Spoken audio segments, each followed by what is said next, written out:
The Blast from Our Past Network. Hey everyone, co-host Corey here. I just wanted to take a quick second and say thank you to all of our Patreon supporters. Without you, Podcasting After Dark would not be possible. If you would like to help the show grow, please consider signing up at patreon.com/podcastingafterdark.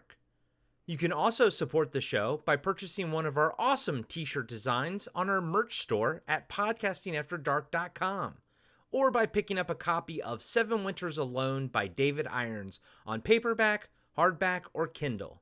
Just search for 7 Winters Alone on Amazon or click on the link in the show notes. A free way to help out is to leave us a 5-star review on Apple Podcasts and Spotify. Those reviews are huge for us and really helps get the show in front of new listeners.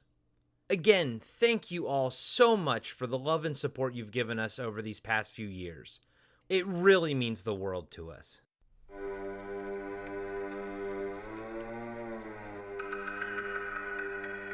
Welcome to our Patreon-exclusive interview series for Podcasting After Dark with your hosts, Corey Stevenson and Zach Schaefer.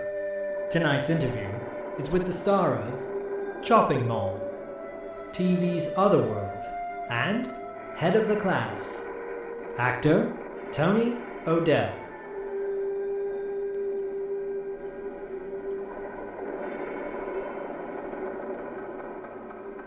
Tony O'Dell, thank you so much for being on Podcasting After Dark. This is awesome. It's fun to be here. Thank you. I must say, Karate Kid is a phenomenon. It is rightfully so. It's a huge part of our childhood, our generation. But Otherworld was a show that we recently talked about. We have a show on Podcasting After Dark called TV Obscura, where we talk about underrated or shows that kind of maybe pass people's radar. And I brought Otherworld to the table to talk about, and Corey's like, this show is amazing. It was my first time watching it. And I mean, like, I'm talking like the first episode, the show's dealing with like where the soul and robots are. And I'm just like, this is so ahead of its time and utterly amazing in 2021. But that came out, back in the 80s. So it's like, wow, what an amazing show. Yeah, Roderick Taylor, our executive producer, creator, he just had a crazy mind. He was this rocker kind of guy and just was super creative and just had these wild ideas. And, unfortunately, the show cost too much. I mean, I know that there's a lot of people out there, as you guys have found out, who were like Otherworld. I mean, the soap opera, Another World, or, they don't know that there was a sci-fi series that lasted for 8 episodes. Yep. We were on like Friday or Saturday nights on CBS. And it was, sci-fi series about a family that got lost in another dimension. And then the series got lost in another dimension after 8 episodes. But I hear that if I remember correctly, because I remember them talking about it on set, that the episodes cost $1 million an episode. Wow. Which is completely unfathomable. Just because some shows don't even do that now. Yeah. It was an incredibly expensive show. It had really, really, big production because we got lost in a different dimension every episode. Yep. One episode, my sister and I decided to perform some Beatles songs at a talent show contest in the new high school we were going to. Well, we were in a different dimension, so they didn't know we were just singing Beatles songs. And we became this huge phenomenon and concerts. And I actually even have a picture of myself in my hallway of me performing on stage at Universal. At the time, it was Universal Amphitheater. Yep. Wow. So, yeah, the show was a big deal. Yeah. And I mean, and the concepts that it was playing with, I think could easily sit on the shelf against other shows now in 2021, just other dimensions. No one was like, when I read comics as a kid. So like, this was all I understood all this, but then I look at it from like maybe my dad's point of view, and I'd be like, this would be all over his head. But well, let's bring it back. You know, Yeah. Trey Sterling is now in his maybe 40s. Sure, why not? Hey, you know, we're all pretty sprightly. Yeah. By the way, you look like you haven't aged a day. It's amazing. You Just know, gonna say. it certainly takes a lot of work. I've always just trying to, you know, and thank you for saying that. I've always tried to just really take care of myself. My father passed when I was 21. Prior to Karate Kid. It was 2 years before Karate Kid. And that was a huge blow for me. And you know, my dad was only 55 at the time. And he got cancer. And it just kind of made me wake up, and I said, I'm going to try and really live as healthy as I possibly can so that, you know, I can grow. When I grow older, I can enjoy my retirement, enjoy my life, and hopefully be able to put those things at bay till I'm really old, you know? Yeah. So I've just always tried to live healthy. That's awesome. That's awesome. I mean, it's a weird thing. My stepfather, who I was very close to, passed away at 41, a week before his 42nd birthday. And it's one of those things when you eclipse that age, when I got to 41, and I'm like, am I going to see 42? You know, honestly. And he was a healthy guy, but he had some underlying issues that never got addressed. And so to this day, you know, practicing yoga and trying to eat relatively healthy, especially in this pandemic we're going through, it makes it more challenging when those cheat foods become your comfort foods, which become your daily foods. Yeah, because everyone's just sitting around the house watching Netflix. Yeah, totally.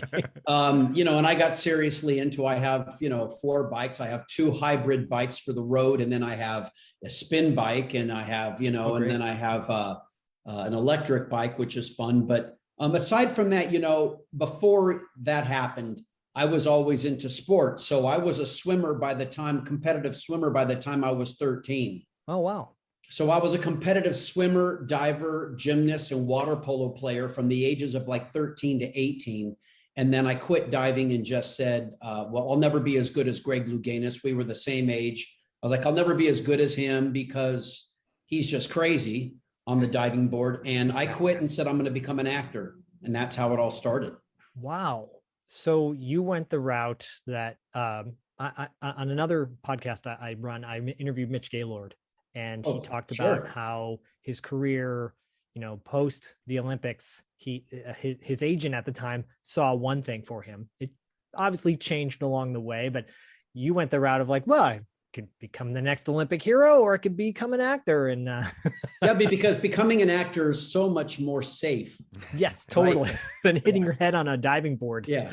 Oh my gosh. You know, you emotionally hit your head in a lot of other ways. Totally. Yeah. With acting, but you know, I'd always acted since I was probably, I think 5 years old. There was some acting camp they were doing at the local park in Pasadena, and they were like, who wants to throw confetti on the audience? And I was like 5 or 6. I'm like, I want to do that. And from that moment on, I kind of thought being on stage, of course, was fun. You get to be a ham. I was always kind of the ham in school, and did plays, but it wasn't until I was 16 that I realized that I thought I did actually want to make it a profession. And then it didn't come into fruition until I was 18 years old. So. Well, take us through that a little bit. How did it come to fruition when you turned 18? So what happened was when I was 16 and going to a theater in Pasadena, at the time it was the Jester's theatrical theater. I had started asking around, hey, has anybody heard of this thing called a list of agents or SAG agents? And there was a father there who's one of his kids were also involved with the theater. And his other daughter had replaced Andrea McCardle playing Annie on Broadway. So I knew he knew what he was talking about. And he's like, yeah, here's this list of agents. So at the time I was about 17 then, and I was going through this list of agents, and coincidentally, Lonnie O'Grady from Eight Is Enough was on the Mike Douglas show, and she was talking about how her mother, Mary Grady, was this enormous agent for children. And I was like, oh, Mary Grady. Oh, okay, cool. I'll send her a picture and resume. Not a clue what I was doing. Yeah. Just this young kid with these aspirations of becoming, an actor because it looked like fun. And my parents were completely against it. They're like, you don't know what you're doing. We don't know anybody. And I'm just secretly doing all this stuff on my own. Wow. Next thing you know, Mary Grady calls my mom when I'm in school, senior at St. Francis in La Cañada. And she says, I want to meet your son. I walk in, I auditioned for her. I had just turned 18. I looked like I was about 12. And she said, I want to sign you. Wow. And within 3 months, I think on my 5th audition, I booked a movie and got my SAG card. And that was it. That's amazing. Wow. That's amazing. Did it on my own. And I had Mary by my side the whole time. I say my house is the house that Mary Grady built. She just passed away last year at 96. Wow. Yeah, it's been an amazing ride. So 44 years now in the business. Holy cow. Growing up, was there someone you admired that kind of, you said, I want to be that guy, or I want to be her, or whatever, on screen? That's a good question. Oh, thank you. That's a good question. I don't know if there was anybody at that time that I thought I want to be that person or I want to be that person. I know I just thought I want to do that. The act. Yeah. Just acting. I want to do that. Passion. I want to act. I saw so many people. Yeah. You can see, Robert De Niro and, and just all of these incredible movies that I watched growing up. And I just thought, I want to do that. And Mary, my agent at the time, she, a lot of times I was like, well, is this part big enough? Or is this enough money for something like this? And she always just said, do the work. Just do the work and just be a working actor. And she said, eventually all of that other stuff, the money and the fame and all that other stuff, that'll come. I don't want you worrying about that. And that's what I kind of tell my clients now when I'm coaching is, don't think about all that stuff. Just work. So she was a bit of a mentor for you as well. Absolutely. She was a huge mentor and in so many ways, she was like a mother too. I mean, when my dad had passed, she was like, hey, come to the Three Rivers and hang out in the cabin for 3 days. And she was just an amazing lady. And she started the careers of so many people, Melissa Sue Anderson on Little House on the Prairie, Aaron Moran on Happy Days, Todd Bridges on Different Strokes. You walked in her office and it was anybody who had made it as a kid in Hollywood. She was behind their career. Her son was also Don Grady from My Three Sons. Oh, okay. Who played Robbie Douglas. So, she had her kids in it and yeah, very, very influential. And it sounds, it must be nice to had somebody in your life like that, not just as an agent, but clearly someone who actually cared about you, truly and genuinely. That's pretty amazing. Absolutely true. She, that was one of the most remarkable things about her is she actually really cared about her clients. And it's so funny. I'd go on auditions and I'd be like, oh yeah, I went on audition. It went great. And the producers invited me to their home. And, and she's like, you're not going to anyone's home. You'll go on a callback. You'll book the job. You're not going to people's homes. You're not doing anything. You don't know what these people are all about. She just always looked after me. And she also knew I was this incredibly naive kid. She kept you from having your own after school special. Basically. She did. She totally, that's hysterical. She absolutely did. And she actually kind of took a real liking to me because my real last name is, the American pronunciation is Dell'Aquila, or in Italian, it would be Dell'Aquila. And her real last name was Igrati. So we were both Italian and we kind of had that in common. And then she was the one that said, no, take the Aquila off the Del. It's making you too ethnic and it's hard to get you into a room to play the all-American kid. Yeah. So she just said, take the Aquila off the Del and put an O in front of the Del. There you go. Now you're Irish. It's Yeah. it's so interesting how just the name change will color people's opinions. Because we talked to Jisoo Garcia, he used to go by Nick Corey back in the day, and he talked about that when he changed his name. Everyone's like, okay, now you have to play this. He's like, but I was playing that before. Why does the name change matter? So did she suggest this to you before you started? Like you basically went in with Tony O'Dell? I think the first movie I did was a horrible movie, but I was thrilled because it was with Carolyn Jones from the Addams Family, and that was the only movie I think where I was Anthony Dell'Aquila. And then I came home and she explained it to me. And at the time, granted, there aren't any computers. It's literally only pitching clients by walking into a casting office with a briefcase and all of your clients 8x10s in a briefcase. Wow. And walking into Bobby Hoffman's office in Paramount and pitching and going, what do you need? These are my clients. What are you casting this week? So in the same hand, she would also pitch over the phone. And she said, if I was pitching you for an all-American role, I'd say, well, I have Anthony Dell'Aquila. And they'd say, oh no, sorry, sounds too ethnic. What else you got? Okay. Wow. And so she said, then you became a hard sell. Right off the bat, you have a ding against you, and I can't get past that. She goes, on the other hand, I would pitch you for an Italian role, and they'd say he sounds perfect based on the name. And you walk in, and she said, you are not the stereotypical John Travolta, Danny DeVito. And she said, and you're just not going to book the Italian roles. So we need to come up with a name that is more synonymous with your look. Okay. And that was how it happened. She hit the nail on the head because it fits. She was incredibly smart. About 15 years ago, I think I said to my agent at the time, oh, I think I want to change it back like John Cougar Mellencamp. Yeah. He's like, no, everybody knows you as Tony O'Dell. Leave it alone. And at the time, when she's telling you about this and everything, like, does it feel weird to be like, okay, but this is my name though? You know what I mean? Like, and then you have to change, or were you like, no big deal. Okay, I'll change it. Did it? You ask all the right questions because you're hitting things right on the nose. Because it's so funny. Because I was like, well, sure, like me, Mr. Naive Kid, went along with everything.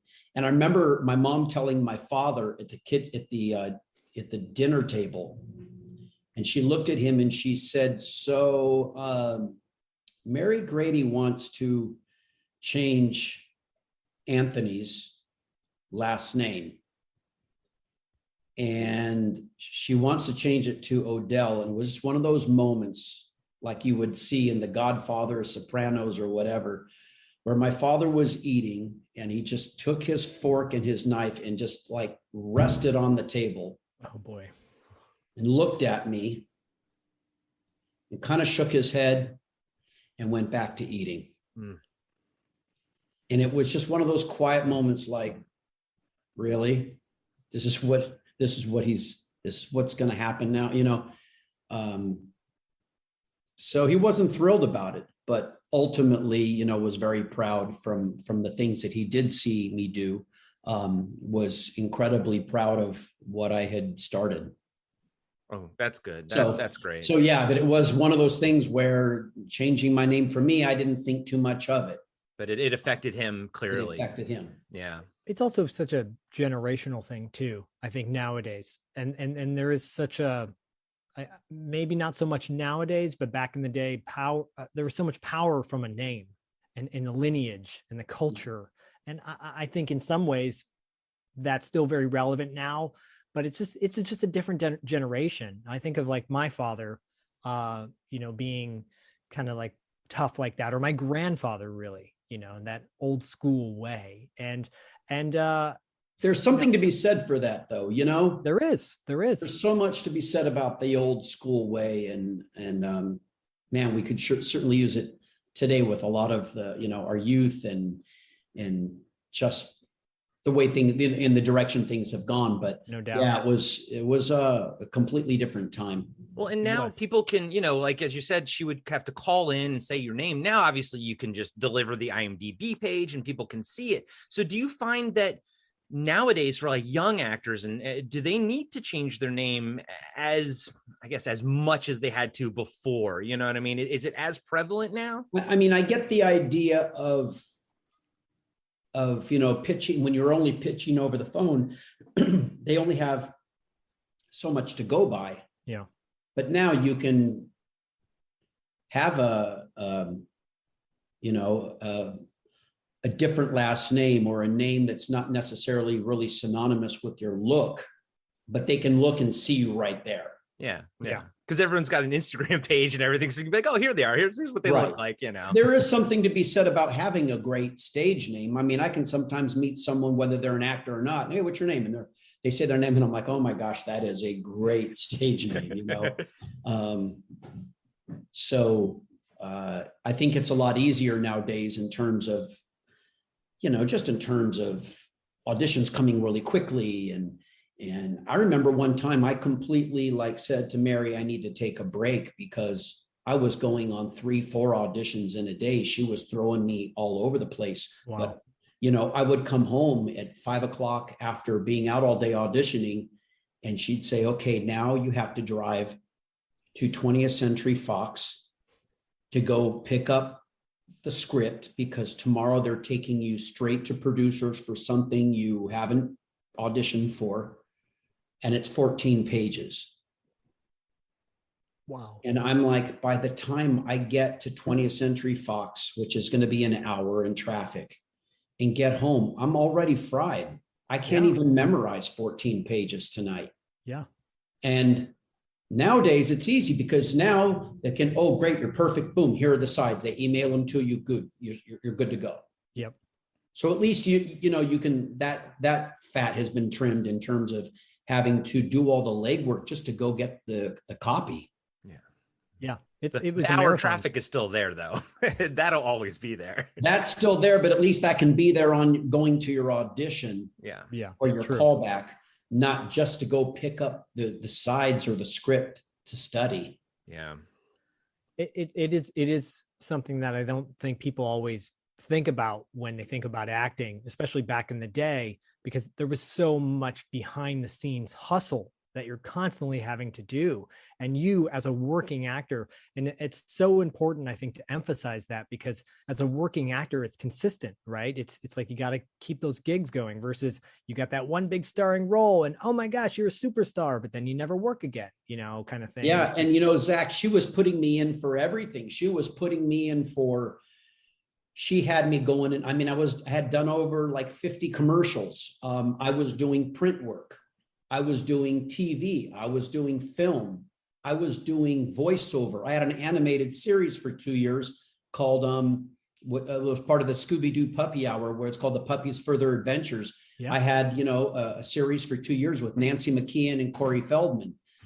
So she had me literally everywhere. So on that specific day, I was going in for a commercial, then changing for another commercial. So I'd go in a gas station, change my clothes in the gas station bathroom. Wow. Because I'm in Hollywood and I'm not driving all the way home, I don't have the time. Then I was going in for another callback or whatever, and maybe it was for Back to the Future or something like that. And then coming home at 5 o'clock after being out all day and changing in bathrooms and different sides and auditions or whatever, and then coming home, oh, you got to go back out. And I was like, oh, no. I'm done for the day. I was fried. Yeah. Wow. I mean, that is such a unique life experience, all that kind of stuff. But that sounds like such a hectic sort of way to spend your days, but also very fun, I imagine, too, because it was fun. It was incredible. I was really, I was lucky in the respect that I was able to kind of do all of those things, whether it was print work or commercials or voiceover, animation. And she was amazing that she just got me out there everywhere. If anybody nowadays, excuse me, could have an agent like Mary, someone who cared that much and just literally just threw you out for everything. Yeah. Yeah. I was a teacher for a number of years, 15 years, a kindergarten teacher, and transitioned to voice acting acting about 5 years ago, right around the time my son was born, and found an amazing agent who's in weird way kind of like a mother figure to me. She's been in the business she was Don LaFontaine's, In a World, his agent. In a World, right? And so transitioning. Are you talking about Arlene? No, I'm talking about Vanessa Gilbert. Okay. And just fantastic woman. And, told me this business is wacky. Just get used to it. It's hard. It's very challenging. You got to hustle. And she's been nothing but great to me. But you're right about the mentor and that piece of someone who's going to be in your corner and recognize and be honest with you, and say, look, this is a hard business, but if you put in the work, you put in the time, you don't give up, you just keep chipping away at it, you'll become a working actor, And I don't think that, I don't know if really agents and managers care. I still run across them every now and then with clients that I'm coaching, but I don't know if they really care and they're that invested in their clients' lives. Yeah. Some of them are just, Oh yeah. Trust me. I had one where I literally went into the audition and my agent comes out and he's like, oh, Chris. And I'm like, no, it's Zach. He goes, oh yeah, Zach. Where's your copy? Oh, here it is. And he walks over to the trash can and pulls it out of the trash. He's like, oh, here it is. This is for you. I'm like, thanks. Yeah. So anyways, and I just had to laugh it off because look, I've been with 5-year-olds for 15 years. If I can deal with 5-year-olds on a regular basis from, 7:30 in the morning till 4 in the afternoon, then I can deal with the acting business. Yeah. I feel that way now when I'm coaching and I'm on set and I'm dealing with anywhere from the ages of 7 to the ages of 15, 16. There you go. It's a lot. I feel like I can deal with that. I can deal with, my sister says to me, you look so young because you don't have kids. And I say to her, I have kids. Yeah. Right. I look young enough because I only have one, but there you go. He's like, yes, but you don't take them home with you. Yeah, true. You're not up with them late at night when they can't sleep or they're sick. So she kind of has me there. I do pride myself on solid 8 hours of sleep. Good for you. Let's jump ahead a little bit to Karate Kid because you're in the middle of literally busting your butt, auditioning, hustling. How did that all come about? How did you get cast in Karate Kid? And can you walk us through that a little bit? Sure. So Mary sent me on the audition for this movie called Karate Kid. Didn't know a whole lot about it. I think I maybe did know at the time that it was going to star Ralph Macchio, who I knew because I had done 8 Is Enough in 1978 and Ralph came into 8 Is Enough in 79. Yep. So I was aware of who he was. And I went on the audition and it was for the casting director, Caro Jones. And I read for her and she just said, I want you to meet John Avildsen. And she's like, come back in a couple hours and I'm going to walk you over to meet him. So went to Warner Brothers and she walked me over to this studio room. And there was like a little thing of bleachers and a couple of rows and he was sitting in the upper row in kind of a dark room. And she introduced us and I auditioned for him and I finished and John Avildsen just said, really good, really good. He goes, I tell you what, I was only going to have 4 Cobra Kais and I've already had them picked, but I like you. And he goes, so I'm going to make you the 5th Cobra Kai. Now you're not going to have as much to do as the other guys. You're not going to have the same amount of lines. You'll have a couple lines in the film. He said, but you're going to be there the whole entire time. You're going to get paid the same and you're going to be one of the Cobra Kais. Wow. So I remember calling afterwards and calling my agent, calling a friend and saying, hey, do I take this? Because, it's only going to be like 2 lines in the movie. I'm going to be there the whole time. and Mary was like, yeah, are you kidding? This is a job. You're going to be getting paid every single week and be on this major motion picture for over 3 months. Wow. So she was like, absolutely, you do it. And had no clue at the time, obviously, what this movie was going to be, what it was going to become. Yeah. Just no clue. And, it wasn't until we saw the movie, saw the reaction of the crowd on, I think it was opening night in Westwood, where we snuck into the back of the theater. And John Avildsen turned to us and said, boys, we have a film. Oh, I'm getting chills. I mean, the crowd just up on their seats. And yeah, I get chills when I talk about it. For real. I mean, you told it really well. So. But it was remarkable. And, it was remarkable for its time. And then to see what obviously Cobra Kai now has brought so much light back to Karate Kid, but now it's moved on and there's this whole nother generation. It's just, rarely do we see movies get remade either, but it's the movie now it's basically the characters 37 years later. Yep. And to continue in the way that it has and the way it's been handled and the way those guys are writing the show. And it's just been it's kind of been mind boggling. Yeah. Which is Nice. so great. I mean, look, I have many thoughts about this. One is John Avildsen, like, I feel like the way you told that story, he knew that this was going to be a big deal. He knew that this villainous, gray villainous dojo was going to be iconic in this way. Like, he almost had all that foresight, right?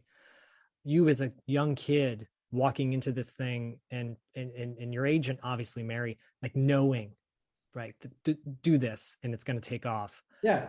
Do the work. Yeah. And it's such a beautiful thing. I mean, I am so happy. I know Corey is too, that it's not a remake. It's not with new characters, a whole new deal. It in the continuation, which is in a way is so refreshing. And I think it has really sparked a new idea for many people out there going, oh, we can take this film and from this kind of iconic, I was talking to these guys from a movie called North Shore that came out in the 80s, a surfing movie, and huge in the surfing community. And there's this following behind it where they're like, do what Cobra Kai did. You guys are like now the mentors. Yeah, and that's the staple. Like, that is sort of the thing now. It's like, dude, don't remake it. Just have the gap actually there, and then you could probably do that with Otherworld as well, and actually just have the character be the same character, and then have the age happen and everything. It's amazing. And obviously, Cobra Kai is amazing, but it's awesome. I like the time that we're living in. I felt like we had to get through all the remakes, and now people are like, no, let's do it this way, the Cobra Kai way. And I like this way better because it doesn't. I do too. Yeah, and I do too. And recently I was just talking to the director of a cult horror classic I did called Chopping Mall. I actually just went to the New Beverly Theater, and that theater. The theater was sold out. Yep. And I was talking to our director, and he's like, I would just love to bring it back now that you and Kelly did get married. You had a kid. This is now years later, and have the series come back. But like I said, it's years later. You guys are divorced. You have a kid, and something else you hear is going to happen where now you have to go back and try and keep this from happening. And he said, but we treat it like the series 24, where we do 10 episodes, but all those 10 episodes happen over one night. Oh, I love and I was like, well, that's a great idea, but whether or not those things are going to happen or not, who knows? But it's really cool. Yeah. When you can see them just pick up where they left off. Well, and also too, I was I went down a Tony O'Dell rabbit hole last night, and I was reading some Karate Kid and Cobra Kai fan bases, and they actually distill your character. They talk about your character they base all of the character's personality on your sort of your lack of lines and everything. And it's interesting how they took something that was more of a practical reason, which is, you know, he added your character because he liked you so much, and then it didn't, and then now they're extrapolating outwards as to why your character actually behaves that way. And it must be interesting to see people like put these pieces together when they might not have even sort of been there on screen, but people love it so much that they're creating this connective tissue, you know, or reasons, I should say. Yeah, and you know, and granted, the things that are said on social media about me and, oh, you're not really a Cobra Kai, you were just you know, a filler, and I've dealt with it for years. Oh, that's annoying. And I didn't mean that. That's not what I. No, I know you didn't. Okay. But it did bring something up for me that's funny. Is a lot of times I have to defend it because people say, well, you didn't have any lines in the movie. And I have to say, well, I did have one on the cliff in the beginning of the movie where I say, I thought they broke up. But when I said that, John put the shot on Billy's reaction to that line. Yep. So I was like, no, my line, you can't tell I'm saying it. My other line's is at the fence, dressed as a skeleton. Yeah. So it's been very interesting, that whole dealing with all of that, you know. Yeah. But yeah, the whole connective thing is just, it's crazy. Yeah, I'm not sure I even answered your question correctly. I don't even know if I had a question there. Sometimes when people bring up me and lines in the movie, and I just go down this rabbit hole. The fan base, the database was saying that the character was very like studious, and you're sort of like the good guy of the group, and that's why you sort of didn't really align to it. Well, so that is actually true, because John said to me, he goes, you know, you have a very, very clean cut, nice persona, and I want you to be the tag along. I want you to be the one who's the nice kid who wants to be part of the bad guys. He wants to be, you know, one of the cool guys.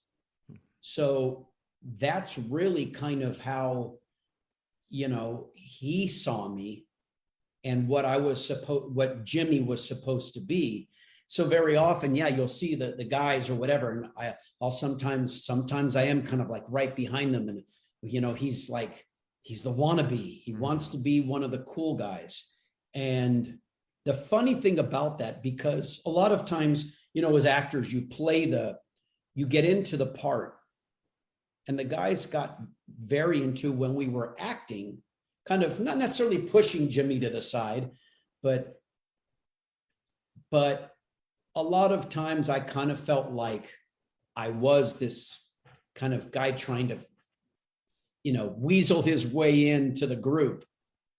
And the funny thing about it was I was older than all of them. And I'm like, hey, what are you pushing me aside for, man? Watch it. Okay. I'm older than all of you.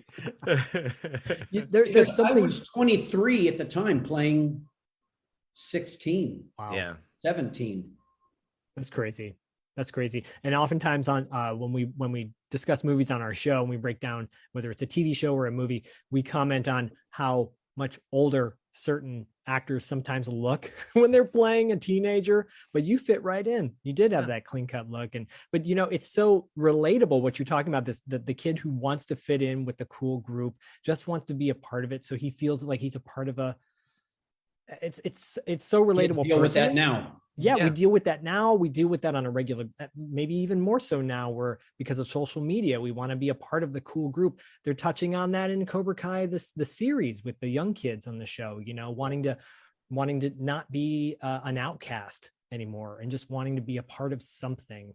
And there's something very dangerous about that with kids. And as a parent and as a former teacher, I get concerned about that, because you want to look out for those kids. You don't want them to fall into that. Well, you know, I say this to my son, like, be who you are, not who your friends want you to be, you know? Absolutely. And it's a beautiful thing that you could take this role and dig so much deeper into it than John's telling you there's only 4, but I'm going to make you the 5th.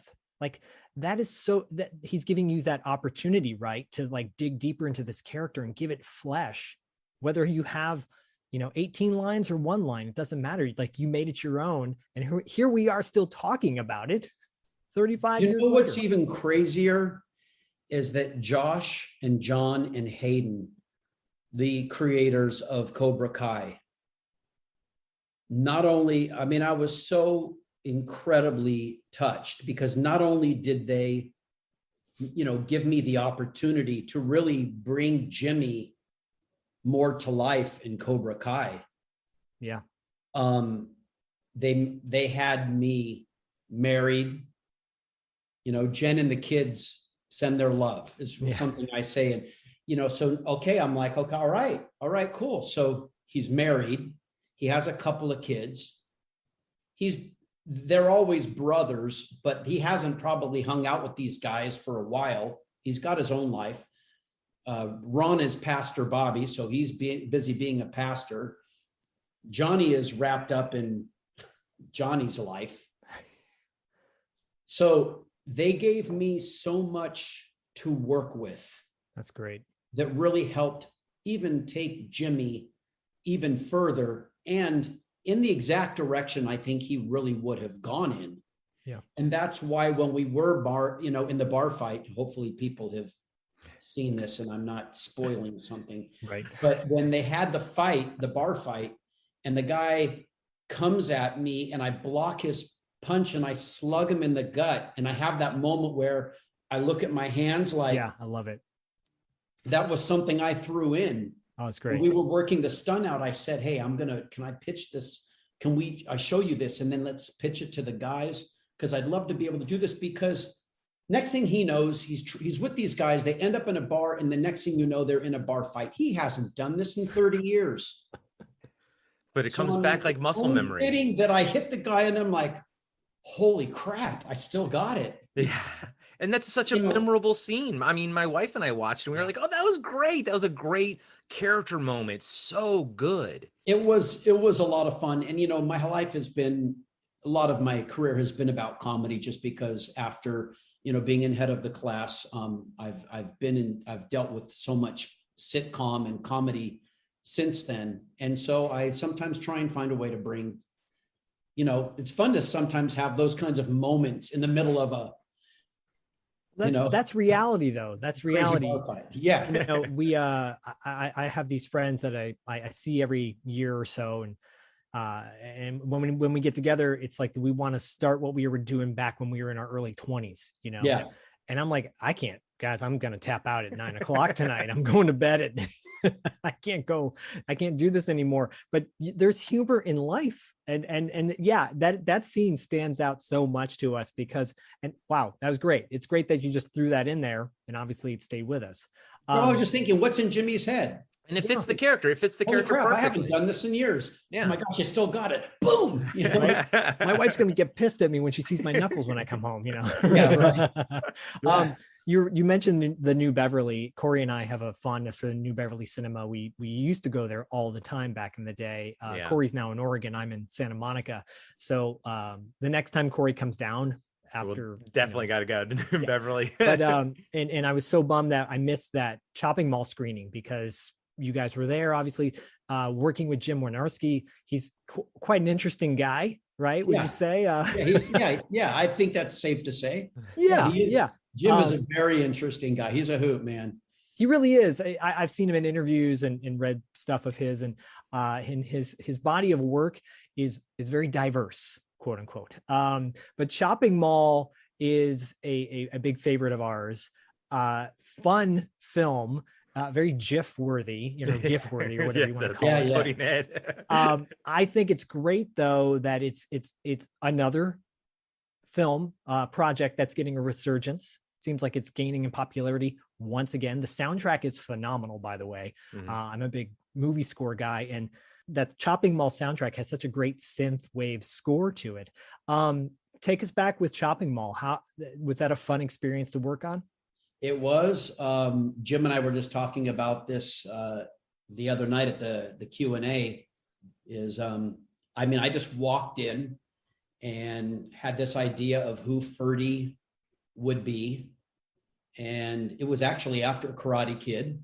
Yeah.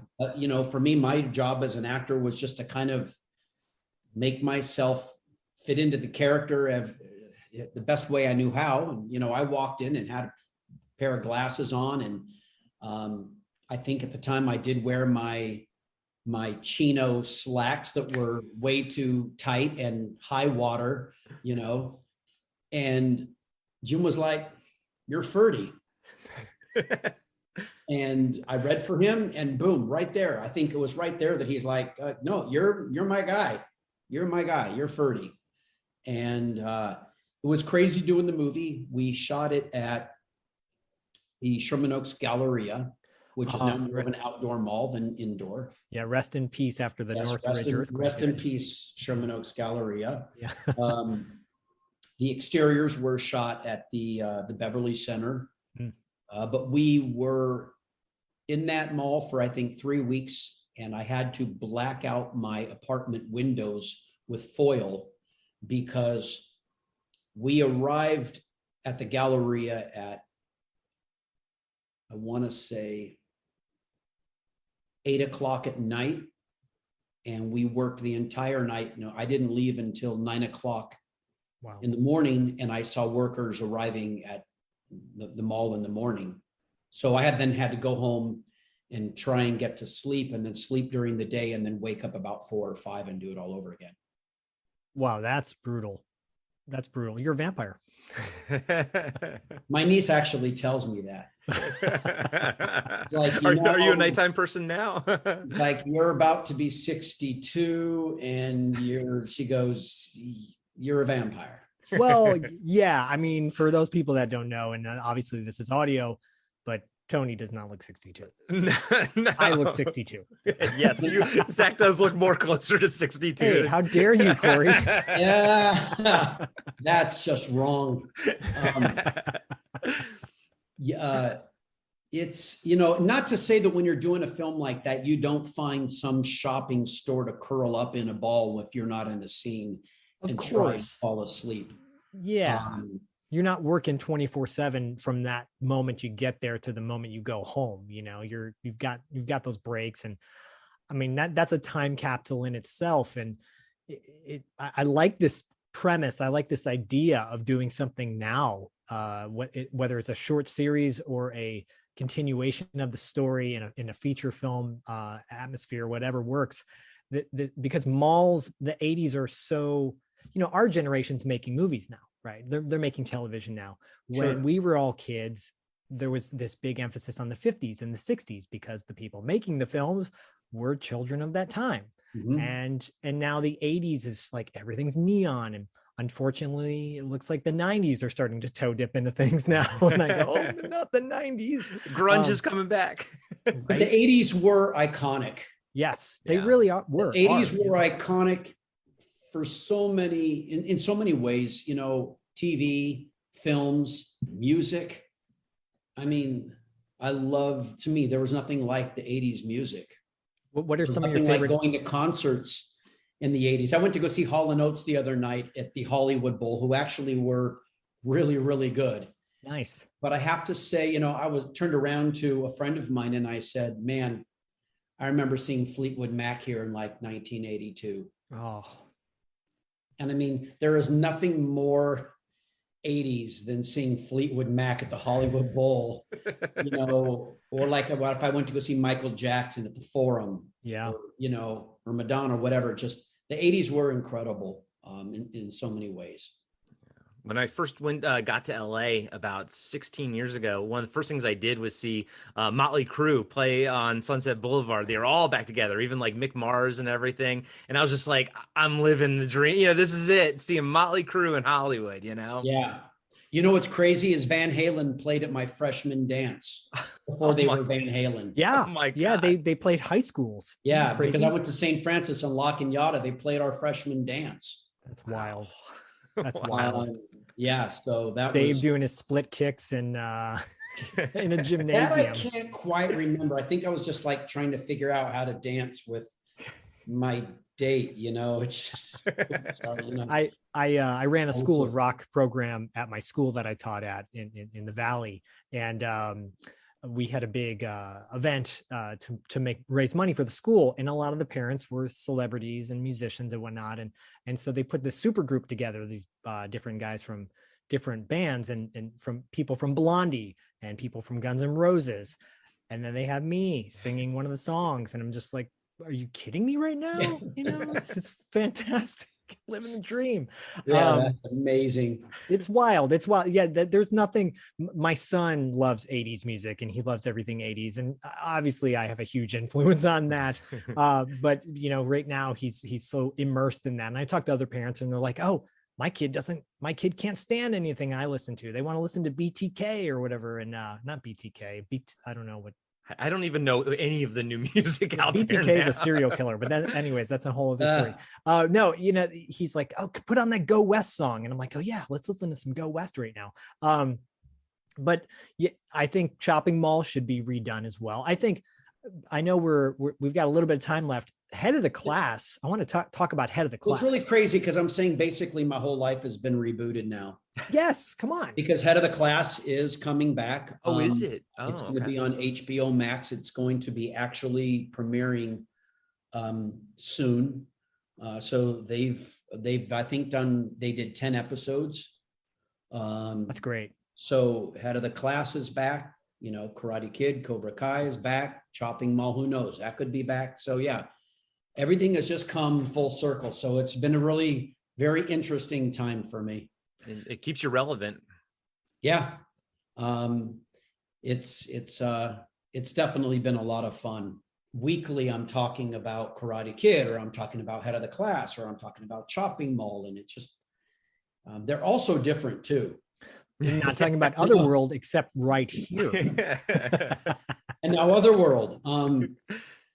Otherworld, it was such a fun series to do. And I think that was, to me, one of the more disappointing things for me is only being able to have done 8 episodes. Yeah, because it's a smart show. You have a really well-rounded character, and the family dynamics are good. Corey and I love it. And I know we started off the show talking about Otherworld, and I'm going to show you. This is a picture of me on stage at Universal Amphitheater, dressed like full on rocker. That is awesome. But there's this giant silk screen behind us at Universal that says Trace and Gina. And they did this silk screen that was over 40 feet high of my face, both of us. But that's so. I'm going to. That was Universal Amphitheater, which became the Gibson, which is now no longer. Yeah. And I don't know. The name escapes me right now, but there was a movie that came out a few years ago where it's like an alternate universe where this guy, the Beatles never existed, and this guy starts performing all the Beatles songs, and people think he's this big deal, and he's on the Tonight Show, and then suddenly someone starts calling him a phony, and they're like, "You're doing, these aren't your songs," and it becomes like a Twilight Zone. I wonder if they watched Otherworld first and said, "Hey, that's very interesting because that definitely could have happened. Fortunately for us, we were in another dimension, so nobody knew that we were,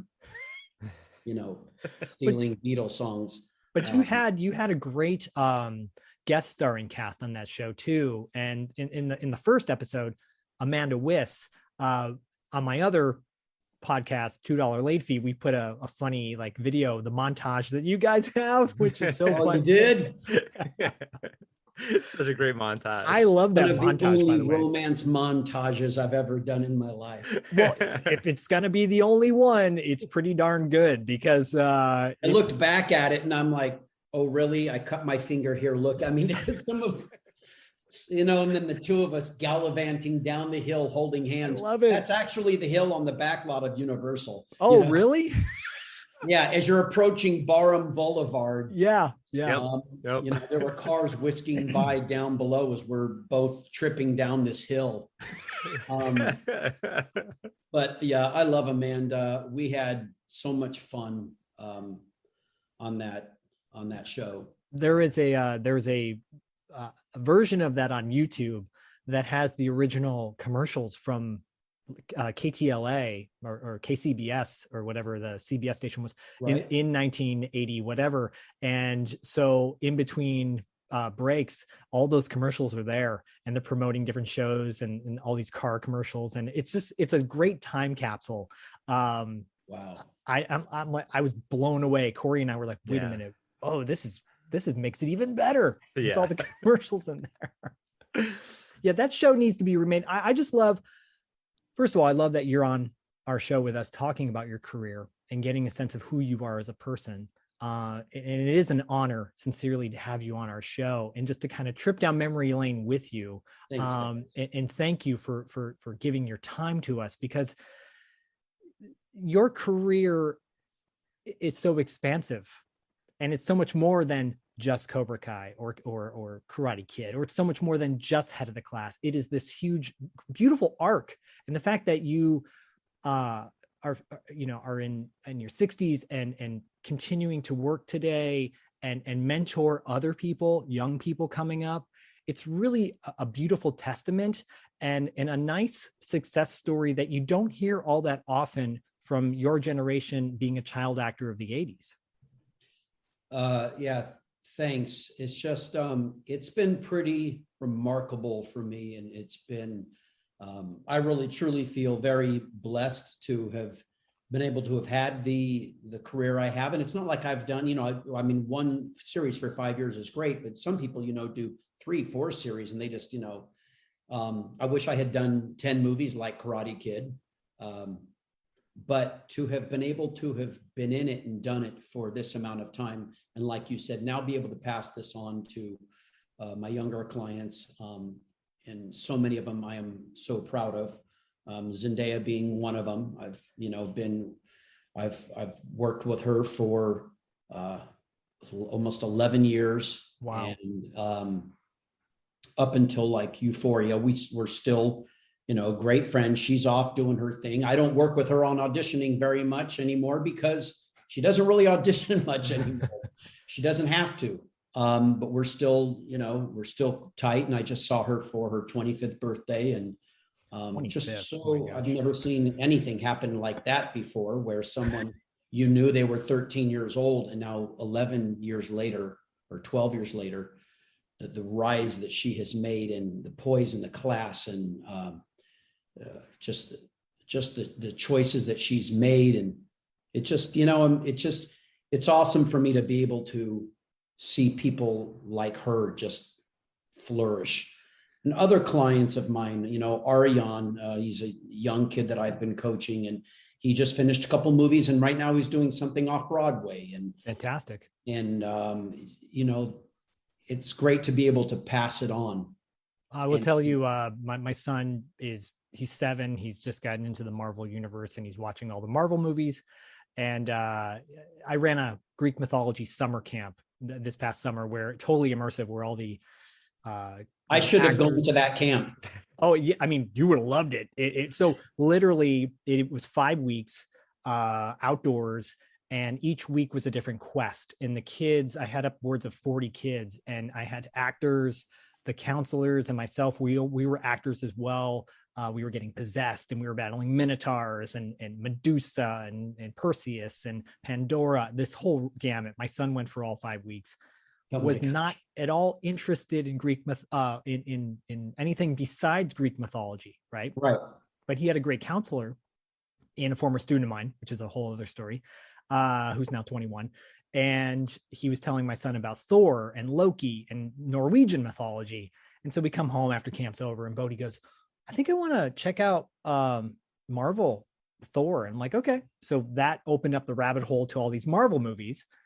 We get to Spider-Man. We're watching all this new Spider-Man movies. Mm-hmm. And he sees Zendaya and he's like, she's cool. And I go, yeah, like her character's really cool. Like this energy about her, just this confidence, and the arc, and just really nice to see her career continue to go up and her quality of acting continue to get better and better and better. It's really, that's a testament to you as well. So tip your hat. It's been amazing. Her work in Euphoria has been crazy, you know, and she ended up getting the Emmy for that. And Yeah. I can't wait to see Dune, you know. Oh yeah. Oh yeah. But yeah, she's been, it's been pretty crazy. So yeah, you know, I try and teach them stuff I've learned, you know, give them the best tips I can. Had someone show up at my house the other day to audition for something, said, "Oh, sorry, I'm not completely off book because I went out last night." And I was like, "That's not happening." I said, "Sorry, you know, you have an audition. Don't go partying. Don't go to a club. Don't go out the night before, or at least not till late. Yeah. Because you can't do your best work. You're not going to be able to give the very best and all of yourself if you're out late carrying on, and that's energy you're putting out. Now you're tired. Now it's hard for your brain to click. And we're trying to work now, and your brain's not clicking because you're tired. And you're just not giving yourself the very best opportunity to really put your best foot forward and kill this." Yep. So I just try and, you know, raise them the best way I know how. And I'm tough on my people, on my students. I just did Secrets of Sulphur Springs in New Orleans. I'm the acting coach for that show. It's on Disney and Disney Plus. It's called Fantastic. The Secrets of Sulphur Springs, you know, and I'm sometimes hard on the cast, you know, you know, sometimes, you know, they're goofing around on set or whatever. I'll step in and just be like, "Hey, knock it off. I know it's 108 degrees outside. I know we're getting bit by a million bugs, but right now let's try and stop fooling around. Let's do the work." But then also on the same hand, afterwards, I'm like, "Come on, let's go get ice cream," you know? Totally.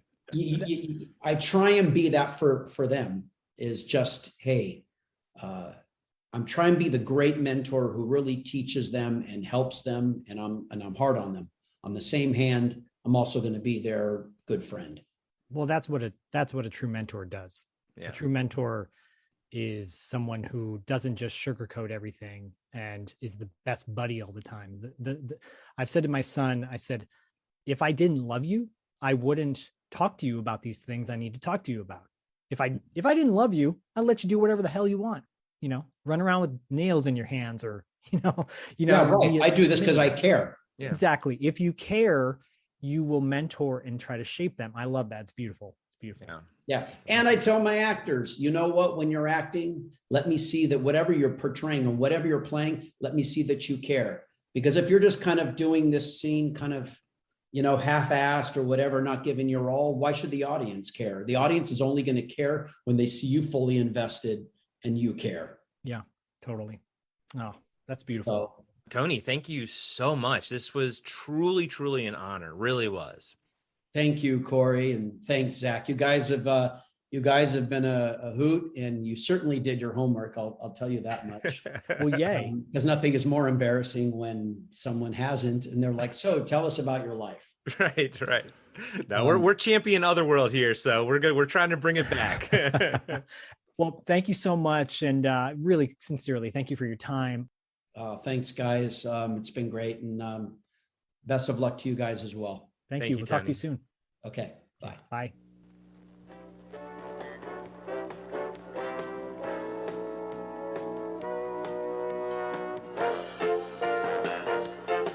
Thank you for listening to Podcasting After Dark's exclusive interview series with Tony O'Dell. And, as always, thank you for your support.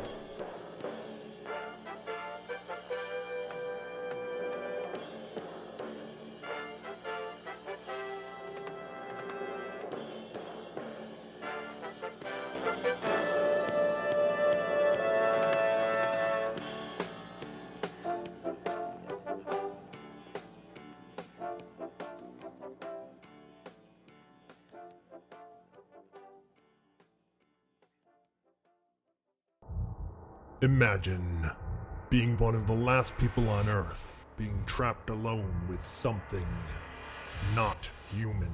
Something always watching. Something always waiting. What would you do? Where would you run? Where would you hide if you were haunted for 7 winters alone? Podcasting After Dark presents 7 Winters Alone, a dystopian haunted house story by David Irons. Available now in paperback and ebook.